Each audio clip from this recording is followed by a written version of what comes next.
Johnny's my spirit animal. I mean, his reaction is absolutely mine there. What's up, everybody? Welcome back to the Overwatch League. I'm Mitch Leslie, here with Jaws, who has his Picasso jumper on today in honor of this partnership. Great to be here with you, mate. Obviously, we've got a very interesting match to first put under the microscope here because we've got a team who is winless, and I don't mean in series, I mean in maps so far in this qualifier. How is this possible? I mean, I'm the biggest Dallas Fuel sub going, but like, how are you 0 maps?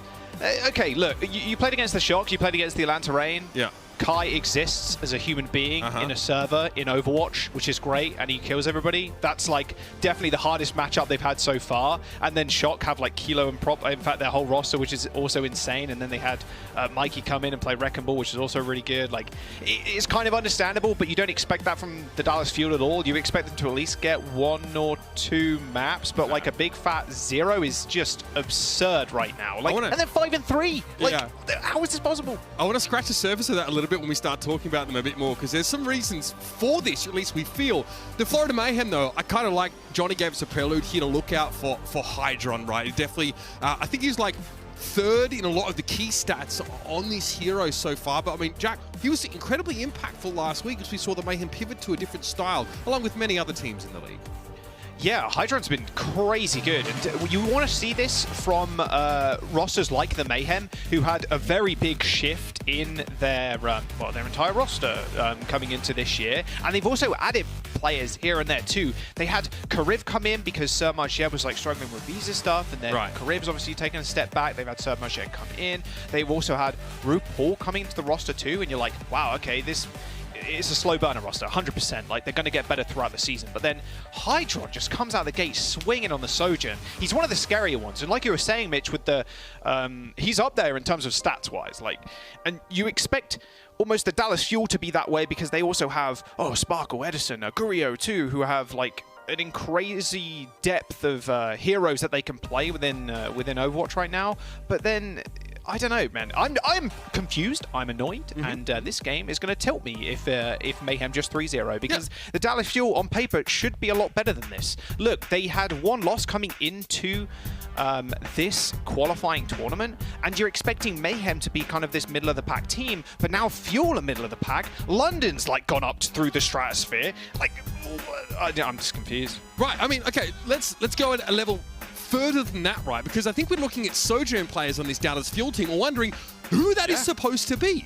Because we've seen Edison, we've seen Gurio, of course, in here at HitScan, but neither of those have really rocked our world. Fearless is going to be in the starting roster today, but it definitely feels like the tank line is a little bit in flux with this Fuel team, as well as the Sojourn player. Who are the go-tos on this Dallas Fuel roster? We need to see them today, Jack. Yeah, we do. And that point of the tanks being a little bit confused, it also feels that way since the beginning of these qualifiers, because we've seen Fearless come in and play some Doomfist. You're like, okay, fine, you can flex the Doomfist, whatever. You can obviously play the Winston too. I wouldn't say exactly the same style, but it's like go in with Slam and, you know, go in with Lead with Monkey. So it kind of fits the same kind of niche in terms of tanks. But then you also have Harmbin coming out on Reinhardt, and you're like, what? Like, is this just a mid-map adaptation? Like, okay, we don't have Fearless in, but we need to play Ryan right now. Like, this other team's kind of clobbering us with it. It just feels weird. They're a little bit all over the place.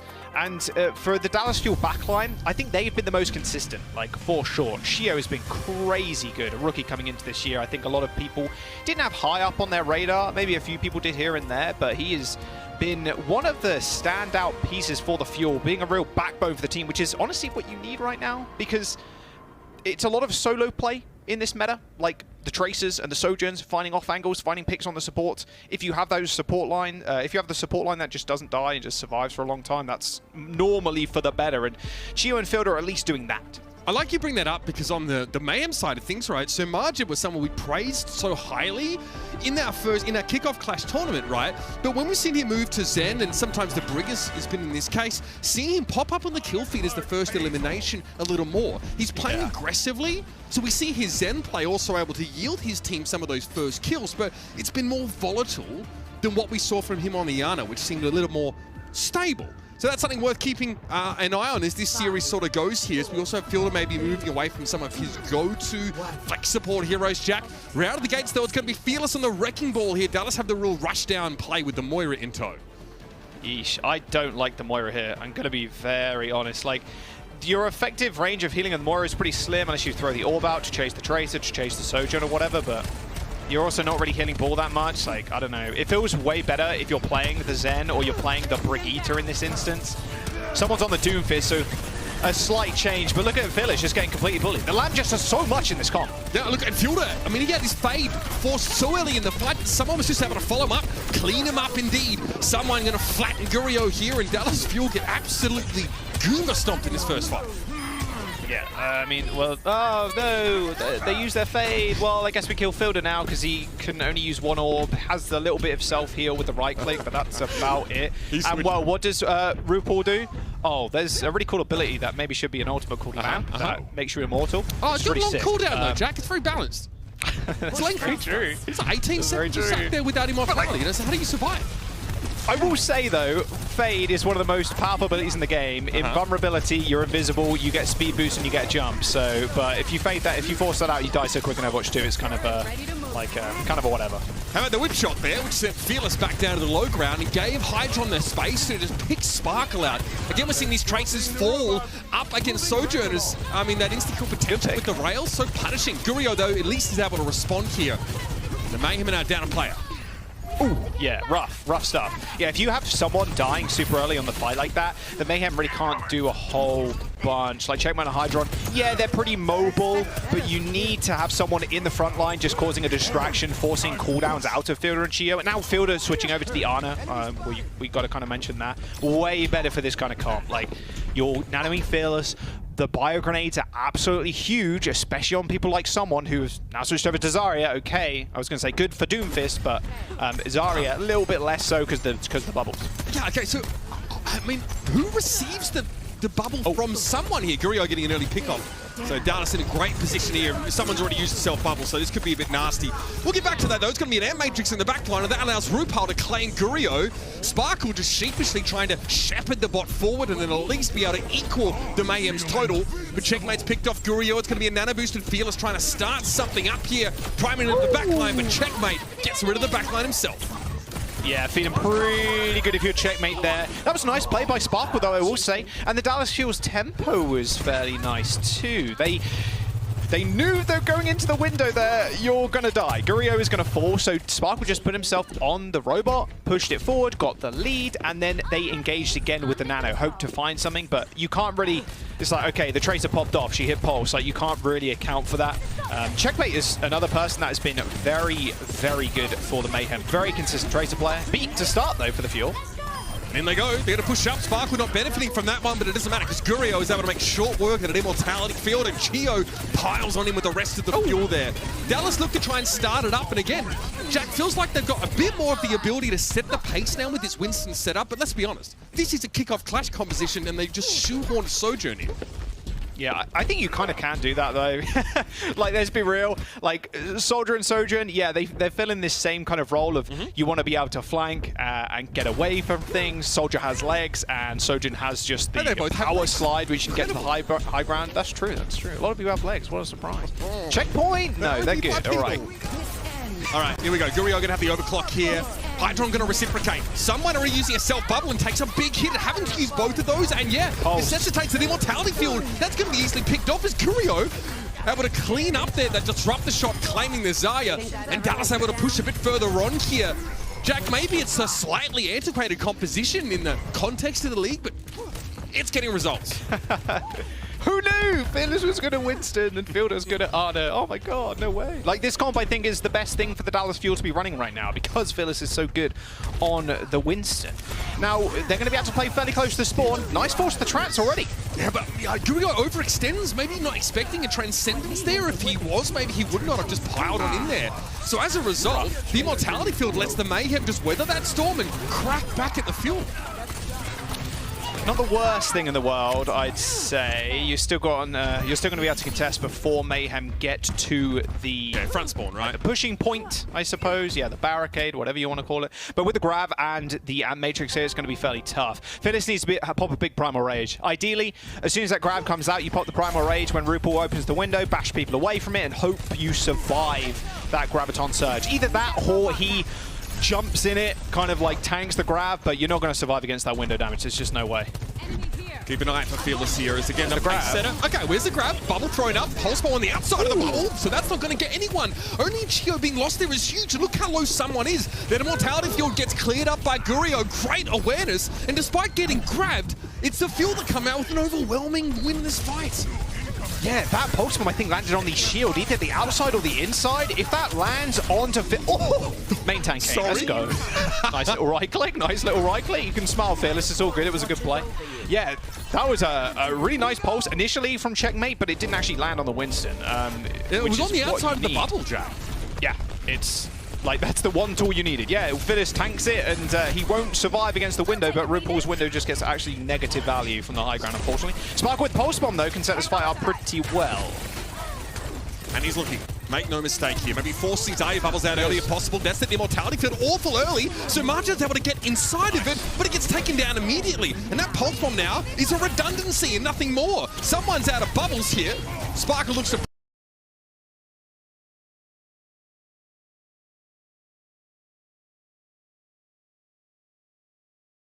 for Dallas might have been dealt with. Okay, this is the Fuel that you want to see. High tempo Winston gameplay, run in with the beat. They haven't got grab, they haven't got window, so you don't need to use it for those ultimates. Sparkle waiting in the wings, making a little snow angel. Hopefully, Sir Margier jumps down from the low ground. Yep, there it is. Yeah, Sparkle gets what he wants. Immortality field might still be an issue, but there isn't one available for Hydron. He gets taken down. Gurio got rid of RuPaul's drone before that could be used to help anyone. That's huge.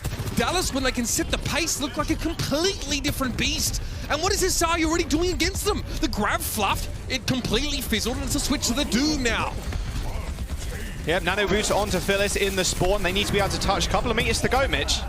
Margin gonna have to go for the Transcendence here to avoid the scrutiny of Fearless, who tries to peel back, but the Transcendence allows the Mayhem to dig a little deeper, get a bit more aggressive. Let's Hydron find 2 key kills there. Somehow Fearless comes out with 1, but it's going to be inconsequential, as at least the Mayhem are going to have a chance to move back. I mean, you take that. Look how close that barrier is to completion. Like, at this point in the game, with 2 minutes and 30 seconds remaining, you have to win every single fight for Mayhem. There's just, yeah, there's almost no way. This is as good as over. Did you need the extra 2 minutes on push? Not if you Fuel, apparently. Fair to asking, isn't it? You know? Again, maybe a little bit more time for teams to come back if it's close, but it isn't. Florida have to win multiple consecutive fights starting right now. And Sparkle's looking for a way into the back line. He spots RuPaul there and Checkmate already. Yep, he's had to recall now, so a little bit riskier for him for the next 7 seconds, and then lost Hydron here. Huge amount of their damage off the table, and Checkmate can't go nearly as aggressive as he'd like to. He might just have to commit either way now as someone drops in, tries to pressure Fearless, stuns him up. But there's a Pulse Bomb in hand here for Sparkle, and he's waiting for that power block to be done. He sees the back line. Thinks to make a beeline for him. They're going to be denied by the whip shot on the shield, so Marge are going to keep him alive, but only just disrupt the shot defensively employed, and Fearless is taken down. Still, though, I mean, RuPaul's just getting negative value right now with these windows, but it's because the Dallas Fuel are jumping on that position, and someone's getting caught out on the sidelines. I think this has happened twice, that same scenario. They use the window in the bottom right-hand corner on the staircase near the little mini-pack, and someone is off on a sideline where he can't really be healed by either of the supports, and then just gets focused down. Like, Doomfist's cooldowns, they're pretty short at the end of the day, but if you've already used your power block, you're so vulnerable. There's a minute to go, Mitch, and what, they have a Meteor Strike and the Sojourn ultimate, the Overclock. Again, very, very unwinnable. Gurio has been mashing Hydron like quite easily on this Sojourn already. My estimate's 4 fights in a row is what the Mayhem need to win, which is pretty absurd. Fearless has Doomfist in his way right now, and opts not to try and circumvent him for the time being, so the nano boost there doesn't really yield too much outside of Dallas being able to re-establish a defensive position. With 42 seconds in the round, they know they just need to win this next fight, and it's basically done. Gurio may have overextended a little bit there, but the sound barrier is going to make it very hard for someone to punish that. Pulse Bomb dropped, Gurio walks away from it, Meteor Strike comes in, and someone's still healthy though. Gurio's in trouble, knocked up against the wall, but RuPaul is down, and Sir Margin has been sectioned off from the rest of his team. They are all the way on the other side of the map right now. It is insane how far Fearless has pushed him, and he's not going anywhere.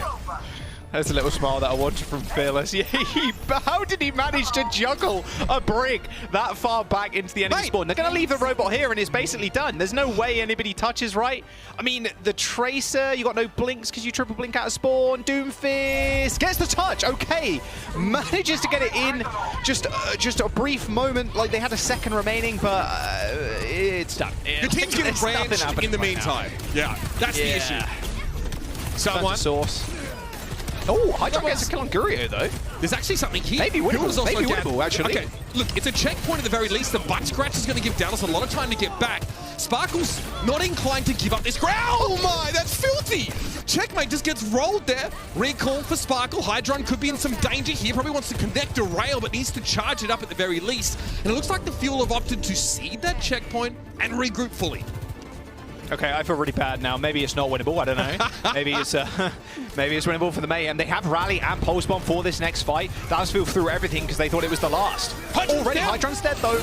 Yep, Fearless fighting him. Sparkle was there at just the right time, and RuPaul gets, well, he gets fried across the map by that rail. Checkmate had to have a miracle Pulse Bomb right now, but it isn't even a connect, and he's put to sleep after the fact. And what a rude awakening. The Dallas Fuel making it work here with the Winston Arna setup on New Queen Street. Pretty convincing. A little bit of a squeaky bum last few moments there, but the Fuel take that first map away regardless. Man, it does feel really good coming into this game and saying, where is the Sojourn player for the Dallas Fuel? Like, who are they actually going to put on it? They pop out a Gurio, and actually he looks really, really good. Maybe it was that. Maybe it was the 0 maps they got against the Raid in the shot that gave him a kick up the bum. I don't know. But it's working out now. Hydron was one of the better Sojourns in the league up until this point, and I still think he is, but Gurio has his number right now. Like, a lot of the times you're seeing in the kill feed, quick railgun headshot, and Hydron dies, and you swing the fight massively into the Dallas Fuel's favor. They're also playing at their own tempo, Mitch, which is what you wanted to see from the Dallas Fuel. They're not on Wrecking Ball, they're not on Doomfist, they're on Fearless, Winston, and they have Fielder not on the Moira, he's on the Ana, one of his best heroes. Once again, the Fuel finding a way to play to their strengths in a foreign meta. Stick around, everybody, because map number 2 is just a couple moments away.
One of my favorite things about that Dallas Fuel video is that the Genji blade Sparkle holds has to be blurred for reasons. So leave that to your imagination, what he's going to be felling his enemies with. But one thing that is clear, one thing that we can see, is that going forward, Dallas have a pretty comfortable strength of schedule.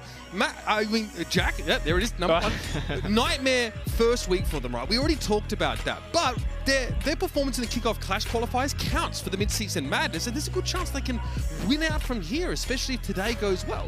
So, not house money necessarily, but Dallas are okay if they can overcome their issues pretty soon.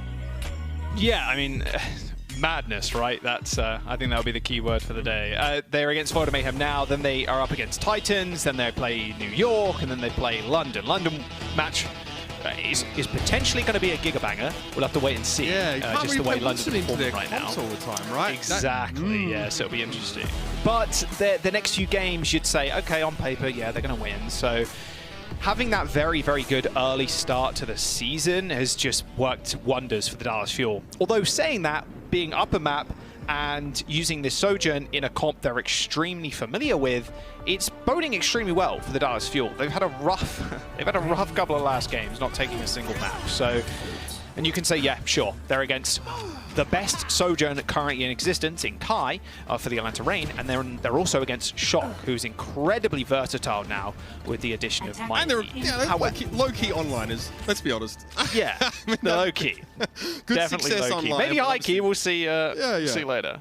The Dallas Fuel, though, Mitch, look at this. They're running Wrecking Ball on the defense. Well, we were talking literally a second ago in the break. It's like, okay, so they're just going to continue playing Winston, but now we see Phyllis on the ball. And you hated back this on Moira. Queen Street. Yeah, they're going to switch. They're going to switch, I think. I hope so, anyway. Or maybe when they die, if they die. But if they die. So talk to me about it, though, because this comp seems like such a aggressive. You need to set the pace for this setup to work, right? Yeah, I just think Phyllis in general is just way better at Winston at setting the pace than he is Wrecking Ball. Ideally with this comp, you kind of hold the spawn, and it's kind of what they're doing now. But the thing is, Hydron, he's got a lot of things to, not a crazy amount of things to charge up of, but when Phyllis goes for these big slams, he's getting a lot of that right-click energy. So you're ending up with at least 80, 90%, and then you can just go for a slide up and go for a one-shot and hope to land it. Feels like this is where this comp's supposed to hold, right? Either at spawn or on this sort of hairpin little choke. Fearless. Yeah, knock back there. Someone goes into the power block, and Dallas just sort of stare at him menacingly for a moment as the fight reconvenes. Fearless still healthy enough right now, and someone's hoping to try and sort of cut him off. But Sparkle's going to be able to get in trouble here. Dallas trading a lot of damage pretty effectively, might I add, as someone needs some attention. Yeah, Sparkle, although his Tracer was a little bit of a meme last year, has just been exceptional. An amazing boot back in onto someone. A little bit of a Sojourn duel on the high ground. Gurio wins it out with a headshot. Stunning work. So Margin's going to have to head for the hills at a moment here as Fearless tries to waylay the Mayhem, but Gio gets caught on the snapback. Rupal's still going to get flattened there. Gurio going to go very aggressive, but he knows he needs to play close to his Moira either way. So now someone looking at him, looking mighty aggressive too. Woo. The yellow haze is going to keep Gurio alive for the time being, and that's a beautiful pulse bomb left in wait for someone. It looks like the Mayhem have been able to grit their teeth and get through a messy fight. God, someone got played there. Oh my God. Even used the Meteor Strike to try and kill Fielder, who just instantly faded away. Gurio and Fielder just ran rings around him. Unfortunately though for Mayhem, they do have a rally for this next fight, and they were able to win out. Quicker spawns, a lot better for the Mayhem. But the Dallas Fuel, they can go with Coalescence. Ideally, you just want to go thick and fast, and I think that's what they're going to do. All right. Rupal. Window high ground, though. Yeah, playing from the safe position. Gurio looking for him, though, with those rails, so Rupal can't do too much about his position for the time being. There it is. Big hit on Gurio, though, and the follow-up was good from someone. The Immortality Field's finally been taken down, but that Coalescence looks to have achieved minimal value, Jack. Yeah, but Riley's still a very good ability. Oh my God, I thought he was going to die, but he's good. They still use the beat for some reason. I don't know about that beat. Dallas Fuel, yeah, you're like 1v3 right now. Not sure about that one. The Fuel, they do go fast, yes, but the rally over health, Mitch, versus the Coalescence, it does nothing. Like, Coalescence needs to be hitting through shields, hitting the support line in the back. When you have a Brig and a Batiste, you're going to survive for a long time. Plus, they were isolated on the high ground on their own, so the Dallas Fuel had to make a move to try and get to them. Okay, Fielder switching over to the Ana, much better. I would like to see Fearless change after these mines, though. All right. So the Wrecking Ball's still in tow for the fuel. Checkmate, hunting. Sparkle found the immortality field of RuPaul. Until he's going to be forced out. Checkmate's seen better days, forced to recall the infielder, dueling him on the Ana. And Chio's going to double back to help as well. Sparkle sees that disruptor shot there, and looks like Checkmate was eventually downed by that backline of the fuel here. Man, I mean, when the going gets tough, the fuel really look like they can stabilize, and that Ana for Fielder just seems a little better there. Yeah, seems way better. Yeah, okay, the Moira has the right click, which locks on, but as the Ana, especially if you're Fielder, you're going to hit the shots, and you have nade and sleep and whatnot. You have so many more tools to kind of defend yourself with. And the big thing that started out that fight, Mitch, was Gurio once again fighting Hydron with a big rail. And as soon as Hydron goes down, that's a lot of damage that you're negating. He has overclock though, and Gurio is low. Getting topped up as we speak by Fielder though, so reliable healing on towards Gurio. Oh, what a sleep! That's nasty! Fielder got stunned up briefly there by the Doom Fist, but yeah, it looks like... Yeah, he wasn't going anywhere. Hydron just stuck there. Gurio finds the rail on RuPaul, and then the disruptor shot on a sleeping Sojourn to find that extra damage here. Fight's far from done. Sparkle delivers a pulse bomb there, and Fielder is still looking pretty good. A healthy Fearless in play also bodes well for the Fuel as Gurio takes it the high ground to avoid the Doom Fist. Yeah, the rally's going off as well for the Florida Mayhem. Gurio can just sit here with the overclock, just almost threatening it, and he could jump over if he really wants to, just go for a big ego duel. Looks like he's got it. However, RuPaul's there just to make sure he's kept in check. But that rally, Mitch, basically wasted. There's the overclock again. All right, now what can we get done with it? If you're Gurio, trying to line up Hydron there, gets a good amount of damage, and that's the finish. Someone taken down by Chio here as everyone seems so focused, Jack, on giving Gurio space and protecting him. And I mean, the Mayhem are throwing the kitchen sink at the guy. Oh man, and more so, like, you might as well be throwing a whole house, but they just can't kill him. Like, he's just, like, what is this? You can't just let this guy get away with this. They have 1 minute and 30 seconds to go. Gurio has leveled up, like, just to an extreme level. It is very reminiscent of Sparkle's Traitor, who it was like, oh, who plays his game for the team? Oh, I guess Sparkle. Okay, good pick though, I will say.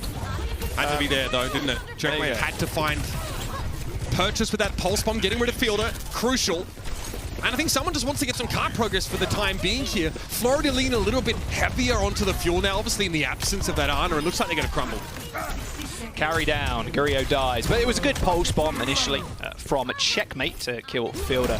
And that's all you need. If Fielder goes down, Fearless and obviously the rest of the team are going to be a lot more vulnerable. But taking care of Gurio, who's been perma-pocketed by Fielder, yeah, it's just the supporting tree trunk into the branch that's killing everybody, right? That is Gurio. But they are going to use the beat to go for this engagement. I didn't expect this, but Chio's on payload, I suppose. Yeah, I guess I feel like they need to keep Chio in the fight somehow, so he faces down the Amp Matrix and able to go to the card at the very least here, but Gurio walks face first into an Amped rail from the direction of Hydron, so really not going to do too well there, but Fearless and Chio finally on the scene. Chio survived for so long in the fight, was able to get rid of the Baptiste. Admiral indeed. Fearless used that adaptive shielding just to hang around a little longer, but realized with the Doom there, and with the Brig, it's so hard to stick on the card. I mean, honestly, Mitch, you take those. You take those if you're the Fuel. Use that beat, force out the rally. Fearless is now Winston. That feels very good if you're the Fuel. And they're just going to go for a spawn cap. I mean, hey, why not? Yeah. Aggression. I don't think the Mayhem were ready for that at all. Dive straight on top, maybe expecting a Wrecking Ball to harass them on their own, but the entirety of the Fuel just piled in there. Mate, that car looking as full as the hot tubs and pool recreation section on Twitch about a year ago. My God. It's pretty much dead, unfortunately, Mitch. Just chat and rules just change. Gurio, Sparkle, they're just going to clean up. Overclock by Hydron? This better find kills. Okay, there's one at least. Can he find another? Oh, Gurio skirts away. Fielder taking care of Chio as well. Triple kill for the boy. Okay, Hydron. Sorry to disrespect you earlier. I know we're talking about Gurio getting one up on there, but now proving us wrong, baby. I mean, the problem is, for the Mayhem, they only have this pulse bomb to really work with. The Dallas Fuel, with 30 seconds on the clock to defend, this is pretty easy. Like, they have the nano and the overclock to try and stem this bleeding. Just Gurio needs to set up. Kills Hydron again. Spacey or loader. All right. Overclock on board for Gurio this time. Hydron really giving it to them in the previous fight, but look at this aggression. Fearless spurred forward by the rest of his team. Nano boost as well to make this more comfortable, but Hydron needs to be connected with, and Gurio is just spraying right now. Doesn't find the big target, and someone looking to try and punish him with the rail is good. The headshot also going to be there as Gurio surges forward again with that power slide. Fielder finds connection on Sir Margin with the Bionet, and again Dallas saying, no, we are going to take this game into our own hands. They set the pace, and they come out on top. It's Florida failing to finish the map. Super nice play. And one bit of Sojourn's kit that we talk a little bit about. Yeah, the rail obviously the flashiest part of the kit, but the disruptor shot, the little sphere that goes on the ground, it's a slight slow and it does damage over time. That's pretty nasty in a small corridor like that. They know the Mayhem supports are in the back there.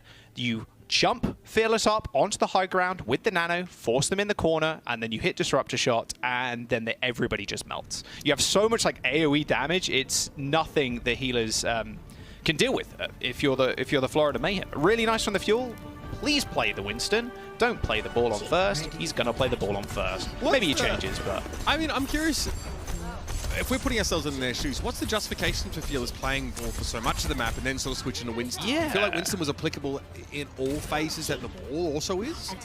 Yeah, it feels that way. Like the ball, one thing it does do that the Winston doesn't is just bowl people off the high ground and push people from height to low or like off the map, for example. But the Winston, Fearless's Winston is just way better than his Wrecking Ball right now. Although you could say, can't argue with it, they did stop them just before the third point, yada yada. But ideally, Fuel just keeps running with the Winston comp. The Wrecking Ball also with the mines, when you eventually charge them up, you are a little bit better at controlling the space with those. But again, relies on an ultimate. And I suppose against the Sojourn, you're charging her up more if you're playing Winston because you have the bubble. But yeah, I think tit for tat. Honestly, you'd rather say the Winston. But we'll see what Fearless can do with the ball on offense. Sigma from someone here. Feels like an anti-Winston play potentially, or just want to prevent this dive from being so frustrating. It also means that, my God, it's so hard to take the high ground away from the Sigma setup, especially if there's like a Brig or someone else to sit on top of the Sigma here. Gio peeks around the corner there, throws a whip shot in, says, oh, well, yeah. What else can we do? Not much. I mean, your shield's going to get farmed off of, but okay, this is what you want to see, right? You're going to bunker down, that's fine. We're just going to kill your backline. I mean, we spoke about it a little bit earlier, Mitch, but Sir Margin dies a lot first. Like, that hasn't been the case in this series so far. It's more Hydron getting killed by Gurio, but we know Sir Margin likes to play super aggressive, and against a Wrecking Ball comp like this, or even a Winston comp, if you play up 1 pixel where you shouldn't be, you're going to die. And that's exactly what happened. I like the Sigma pick to counter Winston or anything that dives in, but if your supports are left alone, it's not great. Fun fact, Sir Margin has the highest number of deaths in the league. So there you go. Mayhem used to getting dove a heck of a lot, and having to deal with that, having to find a way to counter that. Checkmate's so low as it Any touches? Out. Yeah, maybe. It won't be convincing though, as Dallas seem to be pretty comfortable here, seeing a Sigma and Jack, seeing that lack of mobility from the Mayhem, saying we can really exploit this rather vulnerable backline. We force these immortalities out so easily now with Fearless just going solo with Sparkle sometimes just to pressure the backline. Oh yeah, it feels pretty rough. It feels really rough. Ideally, the Mayhem play in this 3-person unit. You have someone, Sir Margin and RuPaul, just sitting on the high ground, just peppering people and healing the rest of the team up. And Hydron and Checkmate try and find avenues of attack. But what we're actually seeing is it's like a 2-1 split, at least on first point. Yeah. They've got Flux, I suppose, but it should be a fairly easy engagement for the Fuel. They should mines the backline, then just rally to sustain through this Transcendence to sustain through the Flux. Nice catch. Oh, no, Sparkle though. Someone able to get Sparkle, only just. But able to pick him up. Checkmate under a little pressure here, forced to recall as Chio's looking just to find something on the exit. But the Gravitic Flux and the subsequent pick on the Tracer is going to put the Mayhem in the winning position. Again, you kind of take those, you trade the tank ultimates for not using one of your support ultimates. You have enough time in the bank where that is very feasible. The bad thing about the Zen into the Sojourn comp, of course, if you pop the Transcendence, your teammates can still die if they're like less than 225 HP, right? If you have a fully charged rail and a headshot, it's pretty easy to do so. But with the amount of disruption Fearless is going to do in the backline, should be pretty difficult for Hydron to find an entrance. All right, RuPaul there pressuring him on Battlefield. Yeah, just got used. Hydron got to be the one to go for the overclock there as RuPaul is found by Fearless. He's gotten into the back line. Now wants to pressure Margin after he goes for the Transcendence. Can he get rid of him in time? Fielder's going to come back in the fight with the Transcendence here, and Fearless did find Sir Margin again, but has to give up his life for it. Gurio now has to get out. Oh, almost one shots. Checkmate. He's going to be fine, but yeah, that was just Gurio really not hitting shots, and a lot of that was actually someone. He was standing in front of the gas station and just shielding, and then as soon as the shield dies, he just puts up his hand and says, no, not today. Like, that was the entirety of Gurio's ult, was just used to try and shoot someone or trying to deal with Checkmate, who was also kind of hanging around. Very interesting flank from Churio. Chio, sorry. You just walk up and die. All right, sweet. Sounds good to me. Doesn't think he's going to walk into a disrupt the shot, maybe? Using trance. Okay, but someone gets picked up here. Fiddler's having to find the elimination on the Sigma. Hydron is going to be staved off by a body shot from a railgun, and this is looking better by the second for the Fuel. RuPaul and Hydron, though, still hanging on. Chio not in a position to help. Remember, he went down first, and Checkmate finds his elimination. Dallas' fight is over. Fearless having to find RuPaul here. Chio once again forced to look at her DPS and try and win out that fight. Fearless has done very well, Jack, at finding sort of single dual eliminations, but will it be enough here? You gotta kill Checkmate, please. He's so low. He's gonna get healed up. That was a really interesting engagement there from the Fuel. They had one down, they still managed to go in and gain space. Someone is now on the low ground, no way near where he really wants to be. A good pulse bomb drop off by Chio there. Got it on his shield, just put it on the payload and then walked away. Should be fairly easy to separate the backline. There are the mines already out, and someone in a whole lot of trouble. He was caught inside there. Nothing someone could have done there. He tried to throw up the kinetic grasp, but had nowhere to go. That's a beautiful fight for the Dallas Fuel. The Wrecking Ball now scoring some serious points with our judges. I think so, yeah. I mean, against the Sigma comp, it's a little bit better than Monkey, because, yeah, the Rock hinders you, but you're also ball, so you just kind of roll away. Monkey's a little bit more vulnerable because he needs that leap to get away, so a little better in terms of survivability against the Sigma. But this is where Florida Mayhem's comp really does thrive. It's sitting on this high ground with someone and the supports, and you just destroy. Well, okay, not for much longer. So much just takes a rail, and this is a big problem. Gurio wants to play forward here. Someone a little vulnerable. Look at how he's trying to move in midair on a Gravitic Flux. Someone hoping to finish him off with the last shot with that rail. Now he has to deal with Hydron to his right, who is really pressuring as well. He used his ultimate, but Fearless shuts him down, gets in the face of the Sojourn, denies that high ground, and now Dallas are on the home stretch. The closest player to the cart right now is Sir Margin, and he doesn't even have his zoom. There's no Transcendence up for the Zen. The Florida Mayhem are done so. Yeah, and Margin can probably touch here. But how long can he last? Well, just long enough for someone to get back to the cart now. It goes down to less than half health. Power block not going to help him against the pulse bomb, which explodes after the ability's done timing out. And Sparkle says, right, move up to the cart here. Checkmate again, we'll try and dance around, keep it going, but it's really a lost cause for the time being. And the Florida Mayhem drops 2 on the trot as Dallas keep forcing the Wrecking Ball. This time, it's rather effective. Okay, Dallas Fuel, we see you. Look, I understand you're a little bit pissed. You went 0 maps over last week. It feels pretty bad. But against the Florida Mayhem, they found their shoes that fit, and it is Gurio on the Sojourn. Fearless is also doing work on the Wrecking Ball, but Gurio is finding so many picks to start off these fights. It's kind of disgusting. Hydron's Sojourn should still be bigged up as being one of the better ones in the league right now, but Gurio, in the space of a week, has kind of outpaced that, and he's climbing higher and higher as the day goes on. Yeah, definitely still some question marks at moments for the Dallas Fuel, but what they've got is enough to put them on match point. So stick around, everybody. Map number 3 is a chance for the Mayhem to create a little bit of something, otherwise this one will be done before you know it. Stick around, this is the Overwatch League.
Check out the Overwatch League community's best artwork and submit your own for a chance to be featured on the Fan Art Gallery and the Overwatch League broadcast. Now, what we've seen is a 0-6 Dallas Fuel in their matches so far, but what we haven't seen, what's going on behind the scenes, these guys have been cooking up something bloody diabolical, and now they're unleashing it upon the Florida Mayhem, who, Jack, have a couple rough games in their near future.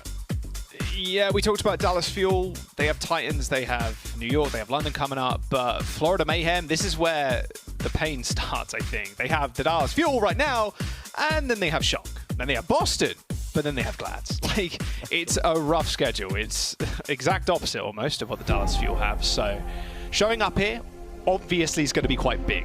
They're still 5-3 though, Mitch, I will say. So they still have a good chance of making it into the Midseason Madness. But the only issue is if they just continue this spree when they face the Shock and the Gladiators, it's going to be very rough. The Gladiators look crazy good. I mean, even after the tournament win, like, come on, it's the Glads. And then the San Francisco Shock. If you can't beat the Dallas Fuel now, are you going to be able to beat the Shock, who just beat Dallas Fuel 3-0?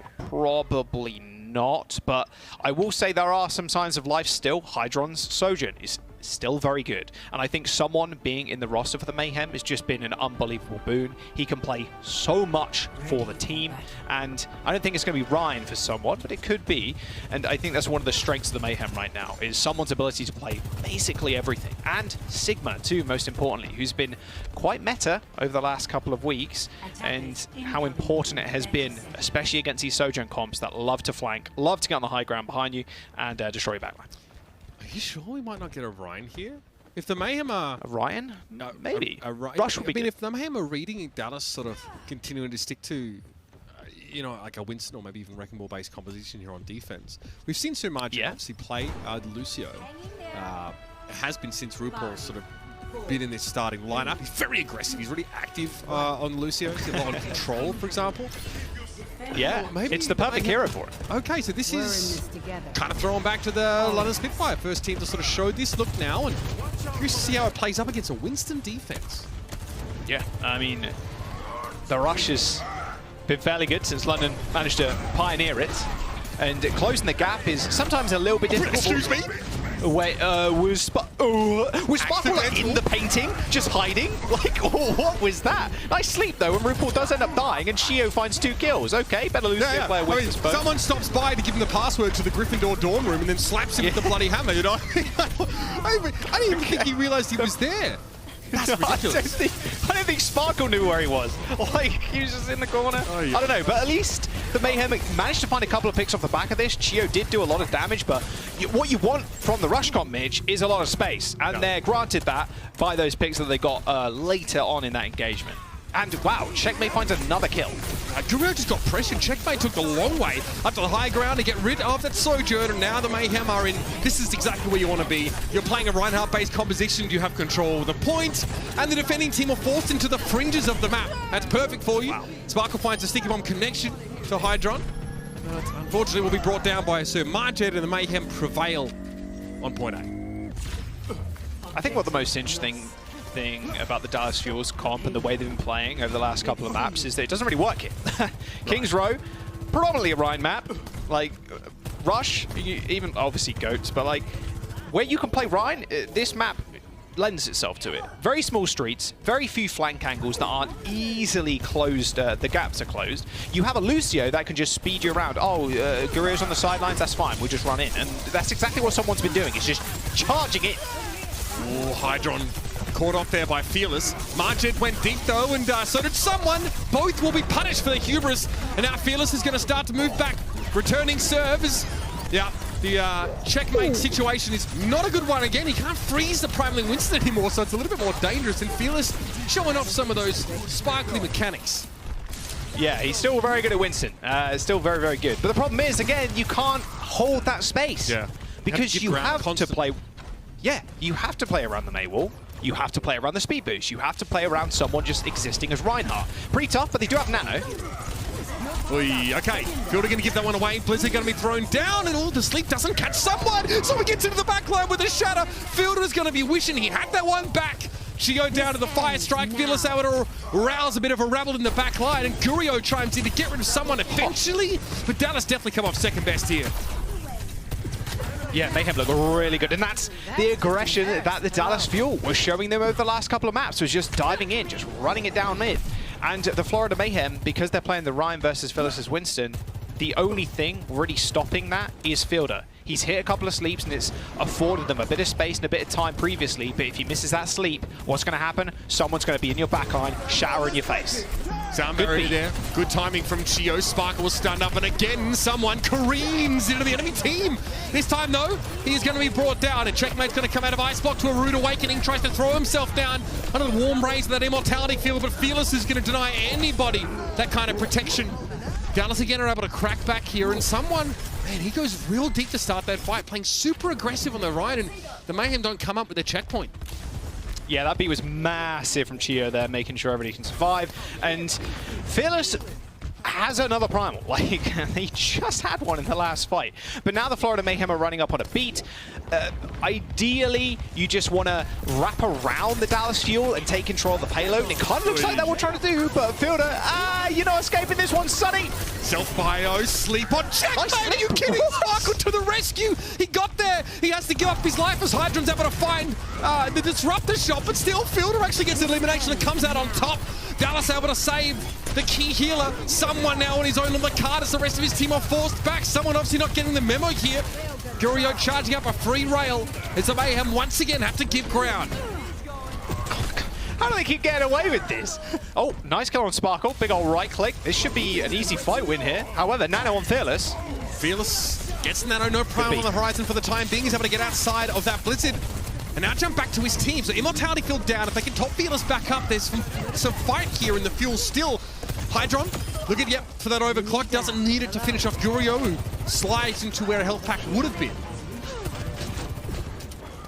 That feels really good. And ideally there, Mayhem, yeah, they use both support ultimates, but getting that initial pick, it's all about Sojourns, Mitch.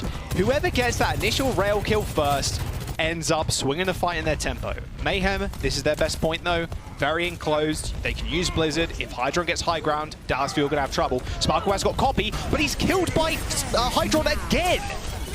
Hydron with that ultimate in play, but he's hit with a Divided Grenade, and yikes, Fearless able to find him there. Caught inside the Blizzard though, so finally Winston is brought to a stop. This is very he's gonna shatter classic from him. Charge deep into enemy territory, hit with the sticky bombs, but able to survive as Gurio catches a fire strike from behind, and someone's going to be able to hold some ground. Oh, Fielder, I mean, you can never get away with that stuff. It's always on the table for Fielder to pull out something completely ridiculous. Someone's going to be forced back towards the cart now. Immortality Field already expended from RuPaul. There is Chio. Gonna try and get involved here. Someone low, disrupt the shot to force her Marged back if they can get rid of the Reinhardt. It's looking good here. Blizzard comes out and persists after the duplicate, no less, but Sparkle is taken down by his own sticky bombs. Ostensibly, Cart's gonna look to sail home here as Fearless is gonna have to look on in dismay. Oh my god, what was that fight at the end? Like, okay, it started out with an unreal sleep from Fielder, sleeping someone in the spawn as he was going to shatter, and then two May walls come up, and I'm like, wait, are we playing Overwatch 1 again? 2 May, like Sim May wall, like what? And then just chaos ensued. But the main problem there for the Fuel is that they couldn't kill someone, somehow.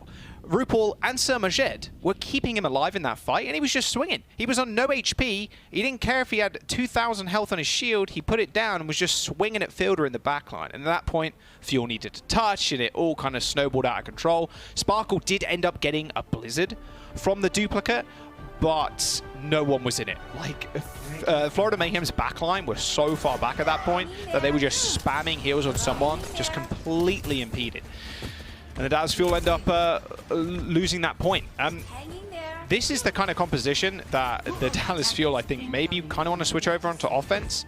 I think it's a little bit difficult when you're in this kind of ult cycle with the Winston and the Nano, that you want to switch off of it. So playing up against someone with the Reinhardt from Fearless may be the play. If they go with this like hyper-aggressive dive comp, I don't know how it works, because you have so many avenues to control that composition if you're the Mayhem. You have Checkmate with the May walls, someone just existing, and then RuPaul with the Immortality Field. Feels pretty tough, but looks like they're going back to your faithful. They're going to the Winston instead. Sparkle on the Genji here. Fielder on the Baptiste, so initially Yeah, feels slightly bad. different looks here, but mix up, and now we're going to go back to the Ryan-based setup. Nice, okay.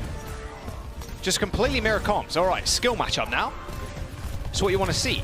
Again, the Immortality Field is just so useful with these Ryan comps, just keeps the Ryan alive for just an unbelievable amount of time. And Curio, which is still a sniping checkmate. That is not the pick you want. Both lamps go down, but it looks like the health bars of the Mayhem disappearing a lot quicker than they'd hope. You like those angs, Jack? That's pretty filthy. The Curio able to get up towards the Alderworth Hotel there and get behind the shield of someone. Nice. It was like, that wasn't even a crazy off angle either. Like I said before, at King's Row, yeah, you got a couple off angles here and there, but they're nothing insane. But just jumping up onto the hotel platform, like you mentioned, and getting that snipe. Wasn't even a headshot, it was just a body shot. He just took too much damage. Good wall. Should be able to get on point there. Nice from Checkmate, going for the flank. And the wall doesn't actually block off the choke, which is odd, I guess, for the Dallas Fuel, who allow the Mayhem to filter back into the point. Now they lose someone, but the Mortality Field has got no value in Margit. Yep, doing Margit things. Yep, he stepped off the point, is what he did. He stepped off the point. No. The Dallas Fuel were down, I think, 4 people, 3 people, and the Mayhem just step off, and yeah, that feels pretty bad. Unlucky. Unlucky, I suppose. That was a really nice flank from Checkmate. But yeah, for 2 versus 4, and they still end up getting the point. Oh god. Yeah, it's tragic. I mean, that's just kind of okay. Go again. We have Shadow, I suppose, and we can hold close. All right, fire strikes through air matrices. Look like they're all the order of the day. Hydron finds a connection. So does Curio though, and the shatter here from someone. Not exactly the shock and awe he was looking to generate. Well, Fearless on the other hand finds 2 as Checkmate as someone decimated. Hydron is completely out of position. And he's down 2. Late beat wins again. What a surprise. Well, Florida Mayhem didn't even use a beat. They haven't got it yet. Chio managed to earn that one. What's later than never, Jack? Yeah, well, hopefully they get it soon. I don't want so much here just inting face and losing this next point because he doesn't get beat. That's what I hope, but we'll see. That was a really nice fight from the Fuel. They just played back, and everybody from the Mayhem hit Q at once. Hydron found a nice off angle, but couldn't get anything done because the beat was out. You can't one-shot people when they got that overhealth. However, Blizzard from Sparkle and Checkmate is the War of the Tundras coming up. All right. Here it comes. First Blizzard thrown down. Hydron forced to take the high ground, but someone misses. They tried to throw a curtain of privacy in front of him, but Chio going to get in there. Finds elimination. The Immortality Field is down, and now the defensive mechanics for the Mayhem are starting to run dry. Yeah, they had a Blizzard, but it was late. Hydron still able to capitalize and get rid of Fearless, though, as these 2 teams were 4v4 for a time. Now to 3v3. Checkmate looking to push up, sees Fielder in the distance, but he's taking a ton of damage in the back line of the Fuel. Once again, gives a good account of themselves. Disrupt the shot thrown down by the Fuel to give themselves a little bit of time to breathe, a little bit of room to work, and here they come again. 3:23 on the clock. Chio, a little bit of an Icarus moment from him there as he gets brought down by someone who's going to be hard to shift for the Fuel until Fearless turns up to push the Rhine away once more. Mutual charge down, another Immortality Field. That's now missing. It's going to be an air matrix thrown up by RuPaul. I don't know how he built that so damn quick. That's actually insane. Someone, wall behind him, can't get away, and the Fuel are very close to this checkpoint here. Yeah, they should be able to get it, not a problem, especially with someone just not existing in this fight anymore. Nice wall again, and somehow, and I'm glad I spoke up the Dallas Fuel's backline because they've been super solid. They win like a 5v3, 5v2 as they're getting pushed, and they're getting pushed without like the Lucio. Like, you can't lose those if you're the Mayhem. Like, it feels impossible, but it happened. Like, Chio and Fielder crack shots, of course. Fielder very, very solid aim, and then they were able to just buy enough time for the Dallas Fuels to come back. I felt like Mayhem felt like they were winning that fight. So they were like, okay, well, we just run them down, and then they just didn't expect the wall of damage in front of them. Speaking of walls... Yep, that's another one. Fearless opting not to shatter here. Curio has an incredibly good position to play from. It has, okay, he has to commit, but he's going to be happy with the result. He actually picks RuPaul out, the most important target of all. Now the Mayhem are caught like sardines in a tin and don't have much to work with. Someone shattered. Fearless is going to be stopped halfway through there. That's not good. Checkmate over the edge. Hydron going to have his overclock in this fight, and the Immortality Field's going to be taken down, and it makes you wonder why, oh why, the Fuel don't play the Rhine in the first place, but they make up for lost time here in a blistering attacking round. Oh, it feels real good. Yep, seeing Fearless back on that Rhino, just running it down. Like, his shadow's been good, and I will say, Chio is just outpacing so much Ed right now. A lot of those fights, pre them actually capping, was completely determined by the beat percentage and the amount of healing and damage that Chio is doing over Sir Majed. Like, Chio in the initial fight, we're going all the way back to the first point, on the archway, when they're pulling through, they use their beat first. Well, first because Sir Majed didn't even have it, and they were able to push off, win that fight. And then Sir Majed also returns beat just before second point when the fuel were getting capped. But when Sir Majed used beat in that situation, Chio had already had 50% on his. It's just a complete outpacing of Lucio. Well, see ya. See ya, son. You probably melt down there. I think it's pretty hot. But it's just a complete outpacing of Lucio beats right now from the Darts Fuel. Let me give it to you another way. First of all, Chio gets ult 20 seconds earlier on average right now than Sir Majed. 2 minutes 46 to 2:22. Chio has 9 final blows. 9. The only one on the Dallas field has more than him is Fearless with 10. He's got more final blows than his bloody DPS. This guy Let's go, baby. Correct. Oh my god. It's filthy. Yeah, keep your eyes on Chio here. Guy absolutely going wild. And again, you know, a little bit of inty on the brig on Route 66, but here on the Lucio again looking pretty darn comfortable. And Dallas have a nice little buffer of time to work with here. Yeah, super nice. Just go hyper-aggressive here, you might as well. Bait out that wall first is perfect, then you wall their Rhine off. That's exactly what they did. An unreal wall, but Batiste has legs, unfortunately. Checkmate low, very low. Spark able to finish him off there. Looks like Ice Block not an option, already used either way. Hydron is now facing Chio scrutiny as well. Nice job by someone in that fight though to create the space needed for Hydron. Find those eliminations here in the Florida Mayhem. This is the start they absolutely had to find. Yeah, just a small point in the Batiste there. It's one of the reasons why he's played in these brawl comps is that you can jump over the wall or like get angles over the wall to stop your Rhine getting just incinerated. Like, it's pretty tough as an Ana to do that. You have to break the wall or find a way around it. If you're BAP, you hold that crouch key, you jump up, and then you hit them with a lamp or you hit them with a couple of heals. So even if the wall is insane, not as much as BAP is when he can use his legs. Dallas here want to hold the choke. That's why they don't attempt to contest the point once more. Fearless just waiting on the other side of the arch, resigned to trying to take a favorable engagement here. The Mayhem need to find a way to get past this. I mean, god damn it. This has been around for like 6 years. You guys know the drill at this point. Chio getting eliminated by the rail long range here. RuPaul having to deploy that immortality field awful early, and someone's seen better days. He's a little low, has a shatter, has to take the risk to get value out of it though, and he gets Fearless, he'll take those. Majed able to follow up and find the elimination with Sparkle already down. This is good for Florida.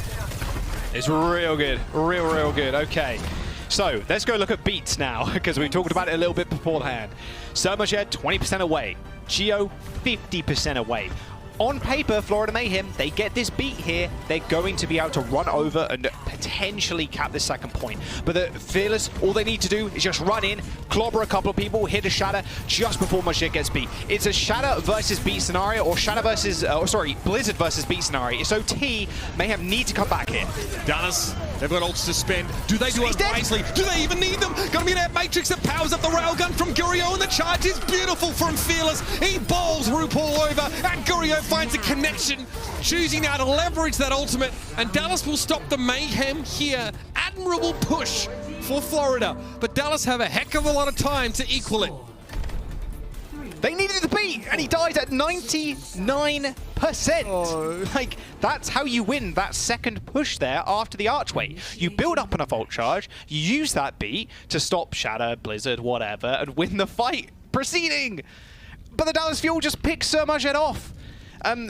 You touched on Route 66. Sir Majed has some of the highest deaths of support players. Like, that's pretty rough. He is an extremely aggressive player. Out of anybody. Okay, there you go. Out of anybody. Like, he is an extremely aggressive player, and his mechanics are insane. But the problem is, when you just kind of go, like, you just kind of beat your chest and run in, like, you're going to die. A lot, and it's kind of evident in the stats. And Sir Majed dying there just cost Mayhem the entire fight.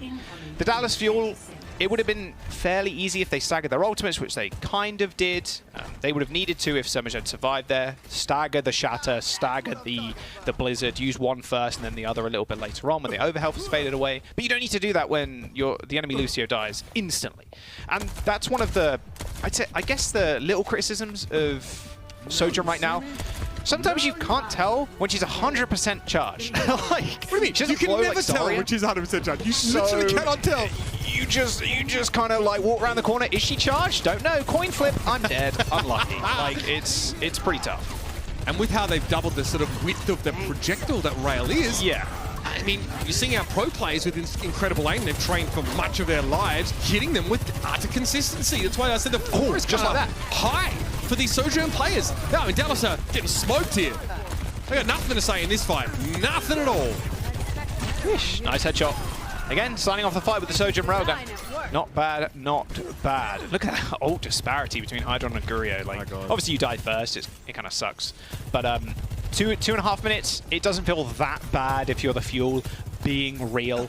I mean, the only problem is, again, kind of support ults. How do they really stack up against each other? Right now, RuPaul's a little bit ahead, but in this next fight, it shouldn't mean a whole too much. But someone with a Shatter online, like, that's quick. Yeah. Looking to connect this one. How does he time Fearless's bubble? Doesn't even have to. The threat of it seems to be enough. Fielder gets crit by that, so see you later, mate.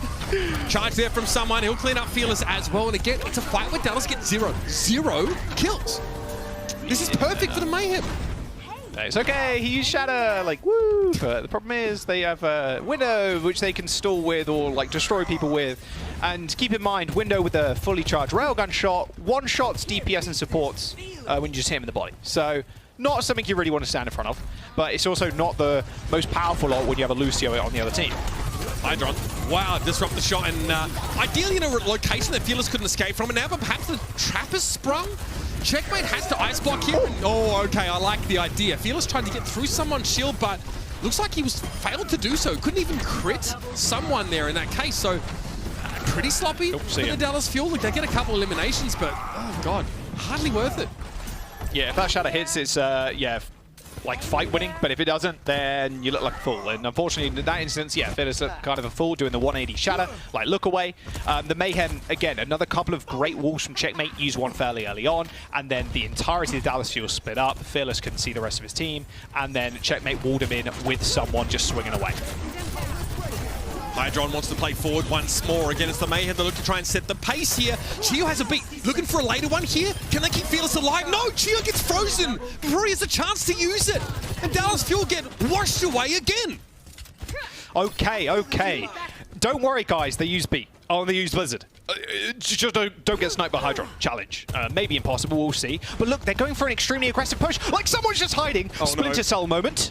Oh, please, please. If I've ever seen please! Okay, the block was a little late, so it's only going to be 2 players knocked down. Gurio and Sparkle. The immortality field's going to be in play, and now someone is deep behind enemy lines. He's taken down by Gurio. Hydron needs to do something, and he's found the answer. It's a headshot on Fielder. It's a Mayhem sheepishly give a bit of ground, but it's a 4v4, and there's time for the reinforcements to get back. Someone will need to charge out of spawn, but Dallas know this. They're going fast. They're going awful quick, trying to force the Mayhem off the point. They catch Hydron, who wasn't fast enough to get away. 1 tick now for the Fuel. We're going to be in overtime. Overclock looks to be available for Gurio, so he assumes the perch position to try and get the perfect vantage here.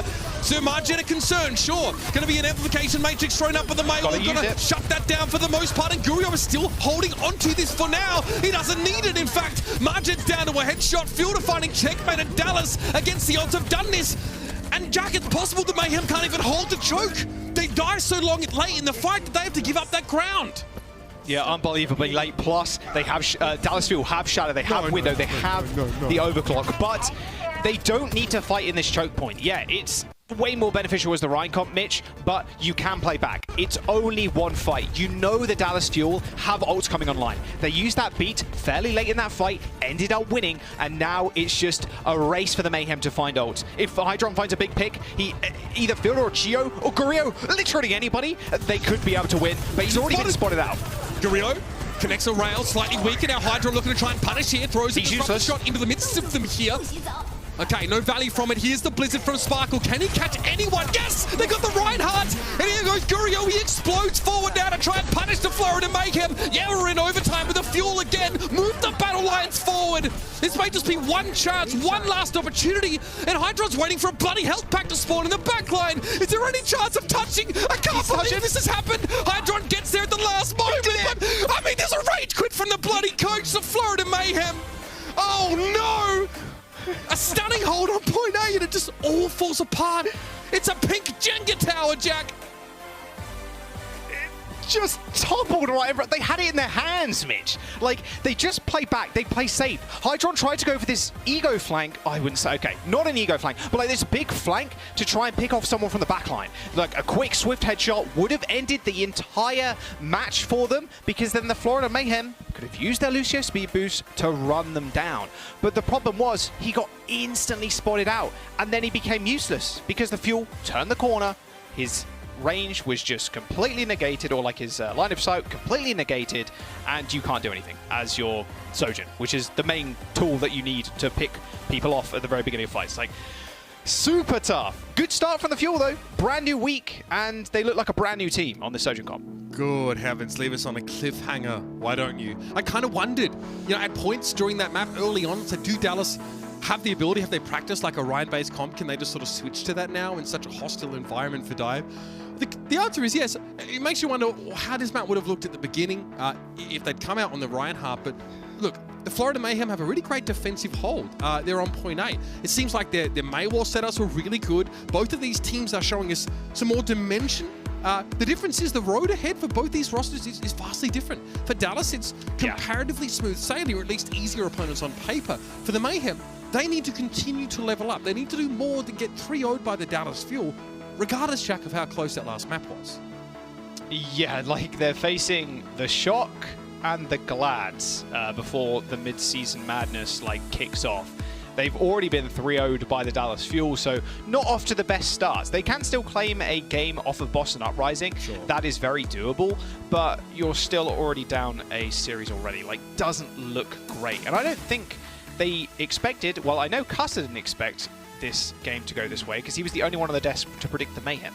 Oh. But the Fuel come out with the Sojourn comp over the last couple of weeks and look very meh. They're super mediocre. They didn't win a single map, and then they, okay, Edison, no more Sojourn for you. Gurio, only Sojourn for you. And they put Fearless in permanently, so Harbin doesn't have to flex over to the Reinhardt, and they look like a brand new team. Like, an unbelievable transformation for the Dallas Fuel coming into this week. Being able to do this as a team, I think, is pretty important, right? To be able to, you know, have that depth that you can sort of make these rather, you know, large changes. I mean, that's what, 2/5 of your roster that you sort of mix up and change, 40% of it, right? And you can still make it work in a very different sort of metagame, even if we had throwbacks to the classic Dallas Fuel dive, which they've shown still works. Let's talk about our player of the match here, though. Someone, again, who we're talking up. Someone who stepped to enroll into a role that they had to here on this team, and they found success today, of course. It's going to be your boy, Gurio. Yeah, I mean, his Sojourn looks brand new. It's like fresh out of the box. Gem Mint 10, you know? It's... Get that graded. It's... Yeah, increase the price a lot. And the thing is, what you need from your Sojourn player right now is just these opening picks. And that's exactly what he got. And we're looking at Route 66 footage right now. More often than not, it was him finding these right-click rails on Hydron over and over and over again. Hydron did have a couple of nice picks here and there. He didn't look like himself, like we've seen a little bit previously, but Gurio is just leveled up to a point where I don't think the Mayhem really expected him to. And he's been looking great. Like, another rookie that has come in from Korean contenders and is just wowed everybody. And I'm so glad he's stepped up a little bit too, because he came into the season playing Widowmaker, and his Widowmaker also looked very meh. Like, it didn't look good. He had a couple of cool clips. I was like, wow, Gurio's pretty sick when he hits shots, but when he doesn't, it kind of sucks. Like, a lot of the time, they're playing him on Watchpoint Gibraltar to fill that role. But now, Sojourn specialist for the Dallas Fuel, he's looking great. And again, I want to mention, I feel like seeing so many of our pros just be able to all be very, very good at this hero. The floor is high for Sojourn's impact, especially in the hands of all of these pro players, right? See, very unlucky there. I think Checkmate got caught in the very edge of that blizzard. But Dallas, it's so funny. We watched a very fascinating series just now between two teams who desperately wanted to be the ones that set the pace. And it's like a tug of war over who gets to start the fight first. And when we have Reinhardt compositions, that becomes even more interesting because the way the neutral plays out is different. All right, one team is looking actually just to try and go aggressive even without an opening, right? Normally in their neutral, you sort of try to set up and you sort of maneuver. No, we've got, Sojourn's getting high ground, trying to wrap around, just push into sort of Maywall. Really, it's supercharged this matchup in a lot of ways. I think this speaks pretty positively as well to what the Florida Mayhem are going to be able to show us going forward. For them, I mean, what are they now? 5-4. So they definitely need to try and come out of the tail end of these next few matches in a better position, Jay. We've got another game to come. plenty to discuss about that one, to be honest with you. We're going to let our friends over in the Watchpoint truck do it first, and then it's you and me once more. Stick around, everybody. A third match of the day up after this.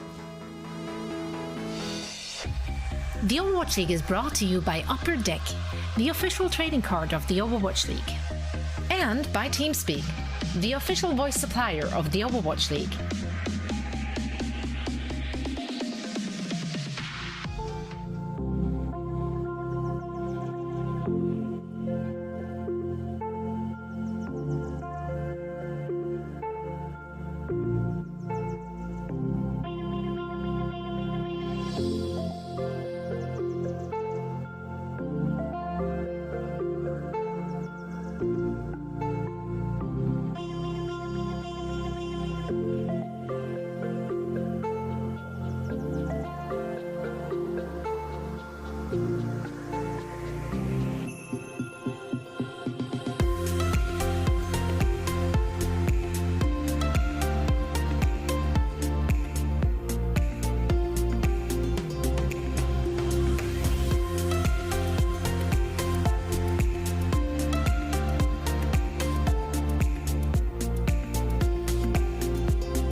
Welcome to Game Break, everybody. I'm here joined now by Fearless from Dallas Fuel. Fearless, good to see you and congratulations on the win.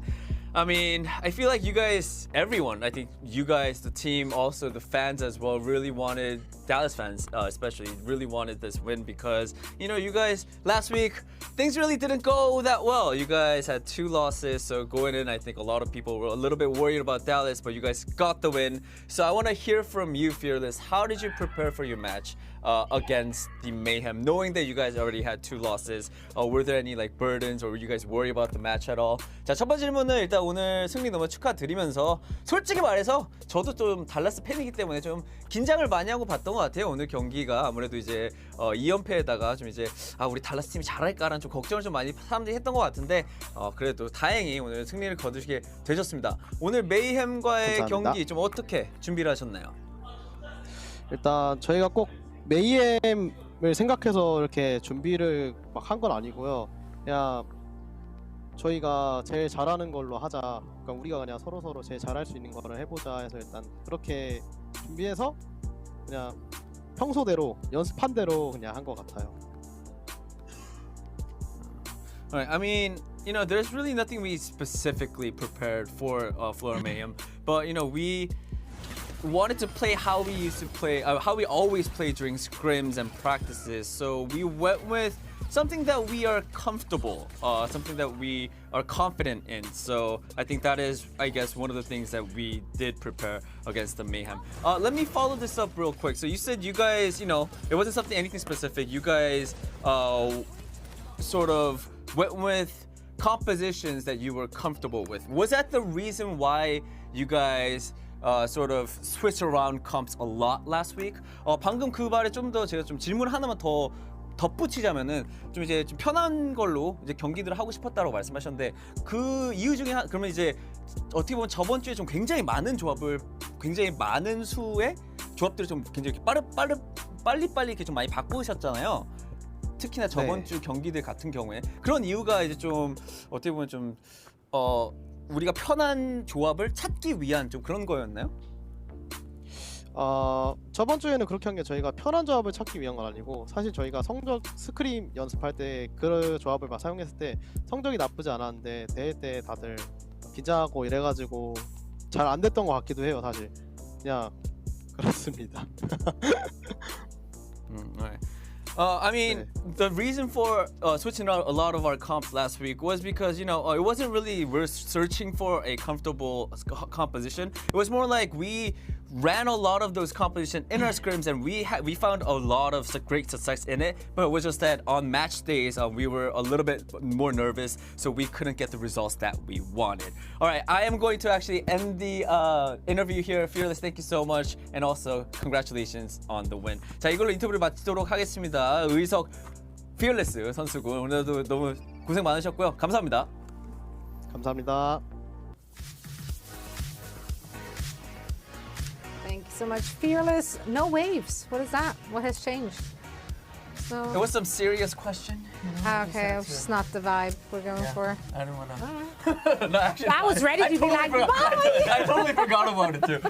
I'm sorry for calling it out then. Well, let's discuss this. We continue our stroll through Sweep City today as the Dallas Fuel end this one 3-0. So let's break it down. We're going to gloat over you in just a second, Costa. But first things first, Reinforce. Looking at what they came out of the gate with, Dallas Fuel that is, we did get to see Fearless on that Wrecking Ball, and that's a look you really enjoyed. Yeah, I think it deserves mentioning. Fearless playing the Wrecking Ball. Obviously, they came out and just like looked all over the place. Like I think after the first fight, I was just like, oh my god, I wanted a stable composition, and now they're just like swapping around and doing all kinds of stuff. But yes, Fearless Wrecking Ball. Really good in this series, primarily on Route 66, of course. If we take a look at the stats, you can see 2.2 deaths per 10 minutes. Wow. That's the first one that really stands out to me, just the time he was able to stay alive. But also, like, 8.2 final blows per 10 minutes, 5,000 hero damage per 10 minutes. Like, he's also effective when it comes to this hero. And I think Fearless deserves a lot of credit in that regard, because thinking back to last year, what held Dallas Fuel back against the likes of Shanghai Dragons is they weren't able to compete playing these Wrecking Ball compositions. They were stuck playing the Winston or the Reinhardt, and that was what Fearless could do. But he was able to pick up this Wrecking Ball through tons of practice, literally dedicating like pretty much the entire last stage last year to becoming good at this hero. And now you're seeing him reap the rewards. It's not all about last season and only getting second or third actually in last season's playoffs. This is now a hero that he can bring out reliably and something that Dallas Fuel can build around. And so they're reaping the rewards of all that time, all that practice, the dedication that Fearless poured into this hero. So I think Fearless deserves a lot of credit in that regard. He looked really good on the Wrecking Ball, and this is something that Dallas Fuel can use moving forward as well. Yeah, I really want to give a special shout out as well to Gurio, someone who I was very critical of in the kickoff clash. And, you know, I said it last week, he's been stepping up, but he does it again, hits another level on that Sojin, going toe-to-toe with Hydron, and made it look easy, made it look good. And then obviously Fielder had some crazy pop-up moments, this one in particular. That sleep darts onto someone. How is he alive? How is he alive? I was like, oh, Fielder's dead, but then somehow he comes out best in that one. But Florida Mayhem, running into the same issues we always know from them. I always say I like playing the compositions they're playing, and I agree to that today. They played the rush, they had the dive when they wanted to, but it feels like when they get outmatched mechanically, they don't really have an answer. It feels like as soon as one team starts popping off individually, like the Dallas Fuel did in this match, they just did not have the answer. You know, Hydron wasn't able to get going. The team, you know, you had someone just switching heroes over and over and over again. So, unfortunately, Florida Mayhem doesn't get the win. I think it wasn't the best performance from them, and I want to see a different look because it feels like someone is playing a bit of mystery heroes right now, and there's no consistency. They're not playing their own game, they're playing to counter other people, and that's a dangerous slope to go down. Absolutely. You want to gloat over him, or are we just letting him get away with it? I've been just smirking at him the whole time. Ah, okay. It has. It's been awful. It's a work in progress, I see. Fantastic. Wonderful. Good. We can check that one off our list as well. Now, we do have one more match for today to preview. This one is going to be the Atlanta Reign going up against the Vancouver Titans. And Vancouver Titans social media have been so kind as to fix your prediction for you, Jonathan. That's nice. Must have been something going missing in production. Like, it looked like you picked Atlanta. What happened? Yeah, I did indeed pick the Atlanta Reign. Are you sure? Oh, you did? I don't think that's right. Yeah, I picked the Atlanta Reign. Yeah, but Hex said that you changed your I did not change my pred. Vancouver I am Titans not. said I that am you not changed baiting your for this. Yeah, Vancouver Titans. I don't know what's going on. You know, if your social media manager is seeing things, but it's not Dubs. Okay. So yeah, I'm sorry about all that confusion. This is a certified Atlanta Reign win, and don't believe anything else you see on the internet. certified. Don't. Yeah. I mean, I picked Atlanta Reign to win this one, but now I low-key hope that they don't, swap? just so we You wanna can... swap? Flip? Yeah, you can flip. No, we don't do that. No flip-flopping. No flipping anymore. No flip-flopping on this There'll desk. be an We'll allow it. No, Yeah. we don't. Also, you have no say in this. If our producer says no, it's a no. I'm antagonizing from a distance. You just yelled at us. Hex yelled You made at us. Hex yell at us. Are you happy now? I'm sorry. Are you happy? Ah, gee. No, I mean, we went Atlanta Reign across the board. We do not see how Vancouver Titans can get it done. But who knows? Maybe Uber and Jaws have the answer. Could Vancouver Titans get a W here? That's a great question. First of all, I mean, if a lot of people are used to getting yelled at by Hex. In fact, if you're a Tracer player on the enemy team in any of the games, it's probably going to happen to you as well. Or Genji. Either of those two incredibly broken heroes. No, Vancouver probably aren't going to win this game, right? I think they have some weapons to rely on, Jack. I think that's where we kind of want to start because, you know, up against a team like the Atlanta Reign, you had better have some serious guns in your arsenal. Yeah, Kai's one of the best Sojins in the world right now. No, he is the best Sojin in the world right now. His aim is insane on things like Widowmaker. Why wouldn't it be on railguns from Sojin? Like, his Sojin is ridiculous. Obviously backed up by the rest of the Reign, who are also extremely good. They're 5-3 for a reason. The Vancouver Titans, on the other hand, 0-8, so they still need to pick up that first elusive win. And this meta, I spoke to you in the break about it, but it is a meta, and I keep harping on about it, but it is a meta you can play more like solo-orientated, right? You can find those big picks on things like Tracer and Sojin. Shockwave and Aspire, who have both proven themselves to be exceptional DPS players, they need to step up super big here against Venom and Kai. It's going to be an upward tilt battle, but there's still a slight chance they can do it. Right, yeah, let's dig a little bit deeper on the Atlanta Reign here and look at their starting roster for today, because I think, yeah, something to mention is that obviously we're seeing a lot more Venom right now. This meta has obviously created a great space for Tracer just to come on in and start to do some serious work. We've seen the Reign go for a couple of different looks, right? You know, we've got to see Hawk play the Sigma, for example. That's always been a sort of a fun throwback.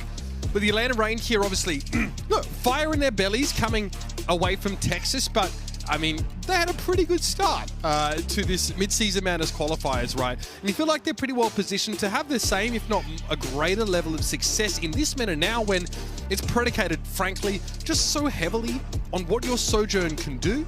And again, when we're dealing with the quote-unquote best Sojourn in the world, the Atlanta Reign are well positioned to succeed right now, Jack. They're looking scary. Yeah, they do look very scary, and their run could potentially start here, going into the mid-season madness. But I mean, the Vancouver Titans, they need to pull out a dubski, a singular dubski, which would be great to just lift them off that 0-8. But we are seeing some new things from the Vancouver Titans, right? You know, someone like Deepay comes in to this team, says, right, we are going to start from the start. We're going to start at what we know we're genuinely good at, right? I think, you know, a lot of that has revolved around Mira playing Doomfist on this team, right? We've seen Aztec Zenyatta, a real bright spot for this lineup, and Sky Reaper's getting rotated in here as well, obviously for, you know, situations where you want to have those double sort of quote-unquote flex supports, and we have Aspire and Shockwave to look at here. So this team, you know, I don't think Deepay is wrong to say, hey, we've got some things that really work. We've got some things that can really give us success at the league level. Now, they're up against the kind of opponent that is extremely good at shutting down superstar players because, frankly, they just have an overwhelming, you know, lead in that regard if you just have a look at their roster. But this is another chance for our understanding of the Vancouver Titans as a new team under new management, we'll say, and how they'll go forward to try and find success. Yeah, like a few teams in the league right now, I think. You can almost compare them, the Titans, that is, to teams like NYXL. They have good players on their roster. Do those players fit in a puzzle? No. But they can, like Johnny says, force them in. God, that's getting boring to say at this point, right? What we want to see from this team, I agree, is for those pieces to actually fit together. Yeah, that's the assignment for the Titans. I mean, I don't do puzzles often, but yeah. I know you need to put those pieces where they go, and then if they don't fit, then you just hammer them in, you know. That's how you do puzzles? Yeah, that makes sense. With an iron hammer, maybe. Not sure. The Vancouver Titans, their schedule, though, Midge, also not looking fantastic, but, you know, what they say, and you probably shouldn't do this, Mitch, you know this, of all people, you don't start with the heaviest weights and then move down, you know, just to get some reps in. Maybe that's what you do in anime, but realistically, you need to low reps, you know, low weights, and then you build up to higher and higher. Unfortunately, the Vancouver Titans are doing the opposite, and obviously not their fault. They're facing the rain, and then they're facing the fuel, then the shock. So it's a lot of that heavy lifting to start off with in Midseason Madness. Tell you what, but finding some success here would be great. Later on, Jack, I'll introduce you to my friend, the reverse pyramid paradigm. But for now, we'll be miring the Atlanta Reign's gains so far, because they definitely made them. They've taken, you know, leaps in strength so far this season here. So this is a must-win game.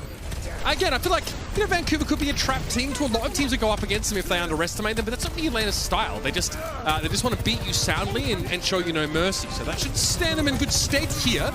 We have a bit of a neutral here, of course, and a Doomfist mirror, as both of them are looking for a way in. And Aspire, he finds the keyhole. Wow, that's really annoying if you're the Atlanta Reign.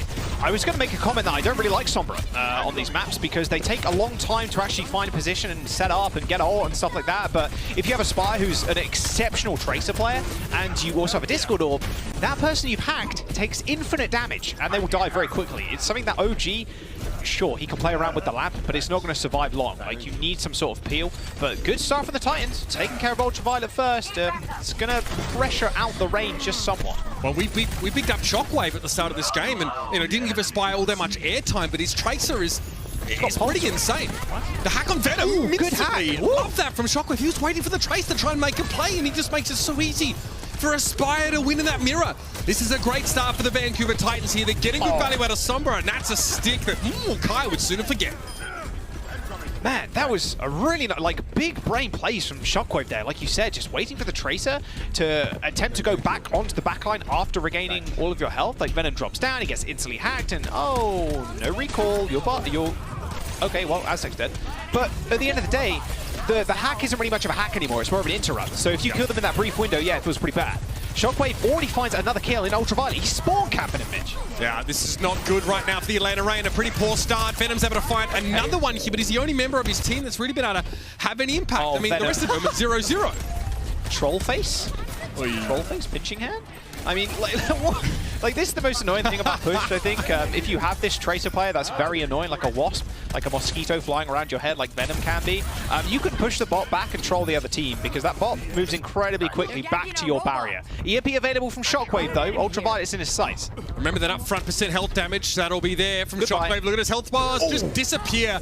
Shockwave eliminating Ultraviolet after the fact here, and the EMP is hurting. Atlanta, I mean, it's almost a catchphrase from them saying we hate getting cheese. This might qualify for them. And so far, the Sombra's just undone them every time they tried to set up. This is fantastic strategically from Vancouver. Yeah, I'm expecting someone in the chat right now to just type cheese compliment or something like that. I mean, at the end of the day, yeah, the Sombra is very frustrating to play against with that health change, like you said. Good shot by Kai, though. Best Sojin in the world, by the way. Not too shabby at all. From for Kai, he can't see targets. I mean, we're able to see more plays. He'd be able to shoot more plays, but that's the issue. The Spire's already found his way into the back line. Venom gets rid of Shockwave with a pulse bomb, no less, which is no mean feat. Which means that the bot won't advance too much further than this checkpoint, but the fact that Vancouver get the checkpoint in the first place is critical. As tacked down to Kai, so Kai's found the other support now with that railgun, means the Vancouver Titans, well, they don't have the staying power anymore. Man, that's, again, another unbelievable start from the Vancouver Titans. Aspire and Shockwave on the sideline with the help of the Discord Orb and the Harmony Orb, of course, taking out Ultraviolet, pressuring the backline. Those hacks, yeah, they're frustrating because they're more interrupty, but if you have a Sombra and a Tracer on top of you, you're not going to survive long, no matter how many heals get pumped into you. Vancouver Titans, they're not nearing another EMP for a little while, but they've gained so much space, Mitch, that Atlanta Reign have to win a couple of fights to make any headway of themselves. Orc looks uncomfortable. Very uncomfortable. Tries to time that punt at the seismic slam and is just a second off the vulnerability frames. Yep. Finds Venom, gets rid of OG's immortality field. I mean, Venom's getting hard gaps right now. Aspire is popping off. 11 final blows, 0 deaths for Aspire. The miracle signing for the Toronto Defiant when he was on that team. And now he's just pumping the rain. Thank you. Yeah, Doomfist known for his, Mirror known for his Doomfist. I mean, you could switch those names around if you really want to. And this is one of the reasons why they're playing him. Doomfist, yeah, he's changed, but his like core mechanics, his Seismic Slam, his Punch and stuff like that, Mirror's still going to be pretty damn good with them. The Titans, off the back of Aspire, once again find initial picks. Ultraviolet and OG are having potentially the worst time a support duo can ever have. Aspire with a pulse bomb, like, watch your backs! Yeah, talk about deadlifting. 12 on 20 right now for Aspire, make it 13 as Kai is down. It's the unlucky number, but for the Reign, Aspire to linger in the back line, breathing with confidence right now. But the rest of his team, unfortunately, get brought down.